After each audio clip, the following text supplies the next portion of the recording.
Pada suatu hari di sebuah rumah sakit Waluya di Malang, terdapat pasien bernama Tien Yuda yang berumur 20 tahun, seorang mahasiswa pada sebuah universitas terkenal di Malang. Dirawat di ruang dosia dengan keluhan sesak nafas karena terdapat sekresi atau sputum pada bersihan jalan napas pasien. Saat dikaji, pasien terlihat pucat, ngos-ngosan dan mudah lelah setelah melakukan aktivitas ringan dan wheezing. ID 120/80 mm hidargirum normal 120/80 nadi. 70 kali atau menit, normal 60/100 kali atau menit, pernafasan 26 kali atau menit, normal 16 SD, 20 kali atau menit. Assalamualaikum, selamat pagi Mas. Perkenalkan, saya Perawat Rami dan ini rekan saya Perawat Kiki. Kami yang akan merawat Mas mulai pukul 8 sampai dengan 2 sore nanti. Sebelumnya, apakah benar dengan Mas Cahya Putra Yuda? Ya benar sis. Baik, biasanya Mas Cahya Putra Yuda suka dipanggil dengan siapa? Panggil saja Yuda sis. Oh ya, Mas Yuda. Baik Mas, bagaimana perasaan Mas hari ini? Saya merasa tidak nyaman sus karena ada rasa mengganjal di tenggorokan saya. Apakah ada aktivitas atau kegiatan yang Mas lakukan tadi pagi? Tidak ada sus, saya hanya berbaring saja. Karena kalau saya melakukan aktivitas ringan saja sudah ngos-ngosan. Izin bertanya ya Mas, apakah Mas merupakan seorang perokok? Iya sus, saya perokok aktif. Iya sus, anak saya memang perokok, biasanya juga sampai batuk-batuk. Baik Mas, ada 6 dan tujuan kami di sini, yaitu yang pertama untuk melakukan pemeriksaan terkait dengan keadaan Mas sekarang, dan juga yang kedua untuk melakukan proses diskusi terkait dengan penyebab terjadinya sesak nafas dan juga bagaimana cara mencegahnya sesak nafas tersebut. Kurang lebih waktunya 10 sampai dengan 15 menit tepatnya di sini. Apakah Mas bersedia? Saya takut sus, saya malu mau mendiskusikan apa yang saya alami tentang sesak nafas saya sus. Tidak usah takut Mas. Jika Mas terbuka dan jujur kepada kami, itu akan mempercepat proses penyembuhan Mas. Baiklah sus, kalau itu demi kesehatan saya mau mendiskusikan tentang yang saya alami sus dan mau untuk diperiksa. Baik Mas, selama saya melakukan pemeriksaan dan juga diskusi nanti, saya harap Mas bisa terbuka dan jujur kepada kami. Apapun yang Mas rasakan, Mas katakan saja. Dan saya akan jaga privasi Mas. Ini hanya untuk keperluan medis saja. Baik sus. Baik Mas, berdasarkan masalah perawatan yang telah kita letakkan tadi, saya sudah mengkolaborasikan dan mendiskusikannya dengan dokter. Ya sus. Nah, berdasarkan hasil diskusi saya dengan dokter, tindakan yang akan kami lakukan adalah tindakan teknik napas dalam dan tabung efektif. Apakah Mas bersedia? Baik sus, bersedia.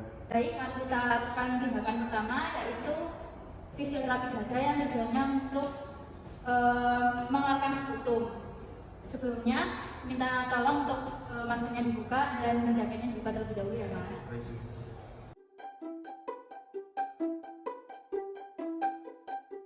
Sebelumnya Mas bisa minum air hangat terlebih dahulu ya untuk memudahkan keluarnya sputum, dan selanjutnya Mas Yuda menahan napas dari hidung dan dikeluarkan melalui mulut ya.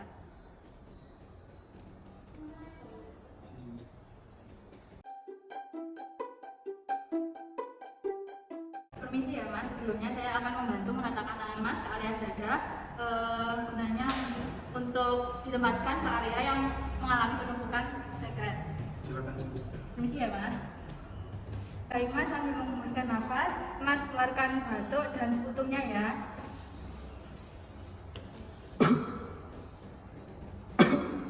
Kemudian Mas tarik dalam-dalam 4-5 kali. Selanjutnya pada tahap akhir Mas menahan nafasnya 1-3 detik.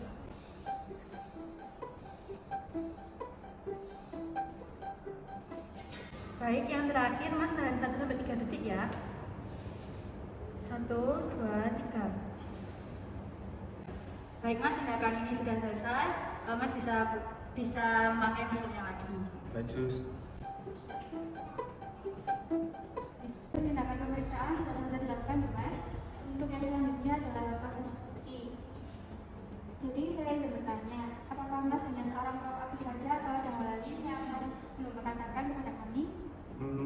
Sebenarnya saya sejak kecil sudah punya riwayat asma sus, tapi saya tidak berani mengatakannya. Oh begitu ya Mas. Lalu mengapa Mas malu untuk mengatakannya? Saya takut sus, nanti jika ada orang lain tahu, saya jadi dikucilkan. Seharusnya Mas tidak perlu malu. Yang harus Mas lakukan adalah mengetahui mengapa penyebab sesak nafas tersebut kambuh, dan juga Mas harus mengetahui penyebab dari kambuhnya sesak nafas Mas. Jadi apa penyebab asma saya bisa kambuh sus? Jadi Mas, penyebab asma salah satunya adalah alergi.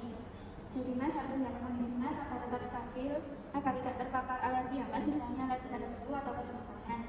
Nah, untuk menjaga kondisi Mas agar tetap sehat adalah dengan minum multivitamin, olahraga secara teratur, dan tidak diimbangi dengan makan makanan yang sehat ya Mas. Selain itu apa ada lagi sus? Jadi gini Mas juga harus berhenti merokok karena kalau Mas memaksakan untuk merokok, Mas akan menimbulkan penyakit-penyakit serius yang lainnya. Jadi lebih baik Mas berhenti merokok mulai sekarang. Dan saran saya biasanya itu digantikan dengan makan permen gitu. Oh iya sus, anak saya memang suka bandel kalau dibilangi. Dia sudah kecanduan merokok, sampai-sampai bungkus rokok saja ditata, tidak dibuang. Iya sus, saya akan mengurangi merokok saya dan mengikuti saran suster untuk menggantinya dengan permen. Apa yang bisa saya lakukan ketika asma anak saya kambuh sus? Jadi gini, kalau Mas sudah asmanya kambuh dan itu posisinya ada di rumah, Ibu harus mencoba menenangkan Mas Yuda untuk tetap tenang dan rileks. Dan setelah itu Ibu juga melakukan menyemprotkan obat inhaler 30 sampai 60 detik. Nah, itu maksimal semprotannya itu 10 kali ya. Oh begitu ya sus? Ya, apakah Ibu dan Mas Yuda ada yang ingin disampaikan atau ditanyakan lagi? Jadi ketika saya panik atau tegang itu apakah bisa menyebabkan asma kambuh sus?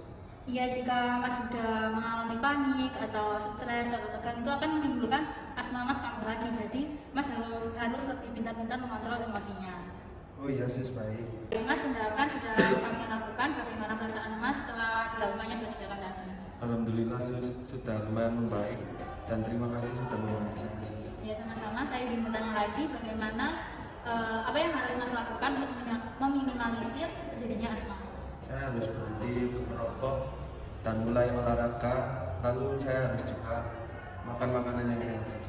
Baik, dan bagaimana jika asma Mas kambuh? Apa yang akan Mas lakukan? Saya harus tetap rileks dan menggunakan obat inhaler. Baiklah, Mas. Baik Mas, jangan lupa untuk melakukan olahraga secara teratur, makan makanan yang bergizi dan tidak merokok ya.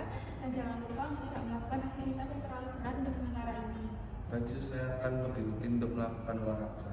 Oh iya Ibu, jangan lupa ingatkan untuk Mas Yuda untuk berolahraga secara teratur dan makan makanan bergizi dan minum obat secara teratur. Iya baik sus. Baik, dikarenakan tindakan pagi ini sudah selesai dan Mas sudah merasakan lebih baik. Untuk pemeriksaan selanjutnya akan dilakukan besok pada pukul 4 sore ya. Ya sus. Baik Mas, seluruh tindakan sudah dilakukan. Jika Mas membutuhkan bantuan kami, Mas bisa memencet bel yang ada di sebelah kanan Mas atau bisa memanggil kami di ruang perawat. Terima kasih ya Mas, buat atas kerjasamanya. Sama-sama sus, terima kasih atas bantuannya. Terima kasih ya sus atas bantuannya. Ya, sama-sama. Kami permisi terlebih dahulu ya. Ya sus.